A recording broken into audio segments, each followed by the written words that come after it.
رمضان تو ختم ہو گیا، مبارکباد کے مستحق ہیں وہ جن کو روزے رکھنے کی توفیق ہوئی، وہ جنہیں رات کو اللہ کے آگے کھڑے ہو کر نماز تراویح پڑھنے کی توفیق ہوئی، اور وہ جنہوں نے دن رات اللہ کے ذکر میں گزارے، اللہ کے قرآن کی تلاوت میں گزارے، ان کی اللہ دن رات کی عبادت کو قبول فرمائے۔ عبداللہ بن مسعود رضی اللہ تعالیٰ عنہ عید کے دن فرمایا کرتے تھے کہ وہ جن کو رمضان میں عبادت کی توفیق ہوئی میری طرف سے ان کو مبارک ہو، اور وہ جو عبادت نہیں کر سکے ان کو میری طرف سے تعزیت ہو۔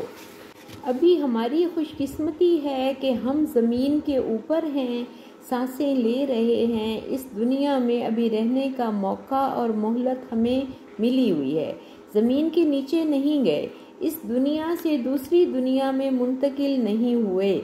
اب یہ غور کریں کہ وہ اللہ جو اپنے قرآن میں فرما رہا ہے وَإِذَا سَأَلَكَ عِبَادِي عَنِّي فَإِنِّي قَرِيبٌ، جب میرے بندے میرے بارے میں پوچھیں تو ان کو بتا دیجئے کہ میں تو ان کے بہت قریب ہوں۔ نحن اقرب الیہ من حبل الورید، میں تو ان کی شاہ رگ سے بھی قریب ہوں۔ اب ہم نے یہ دیکھنا ہے کہ یہ قرب کی جو لذت ہے، اللہ تو قریب ہیں، میں اس کو کیوں نہیں قریب محسوس کر رہا؟ تو یہ جو قرب کی لذت ہے اس کا میرے پہ کیوں نہیں اثر ہوا؟ میں اللہ کے قریب اپنے آپ کو کیوں نہیں محسوس کر رہا؟ تو یہ ڈرنے والی بات ہے۔ اس چٹان کو سوچیں جو آج آپ کے اللہ اور آپ کے درمیان حائل ہے، وہ چٹان اتنی وزنی ہے کہ آپ کو آپ کے اللہ کے قریب نہیں جانے دے رہی۔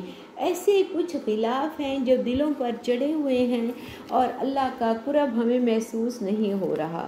علماء نے لکھا ہے کہ اس سلسلے میں سب سے پہلی بات جو غور کرنے والی ہے وہ ہے کہ آپ کی آمدنی حلال ہے یا حرام کی آمیزش والی ہے۔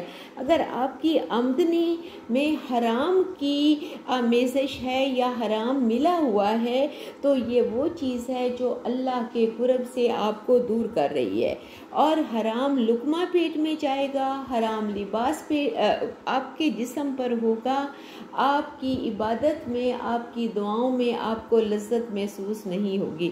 دوسرے نمبر پر جو چٹان ہے وہ ہے والدین کی نافرمانی۔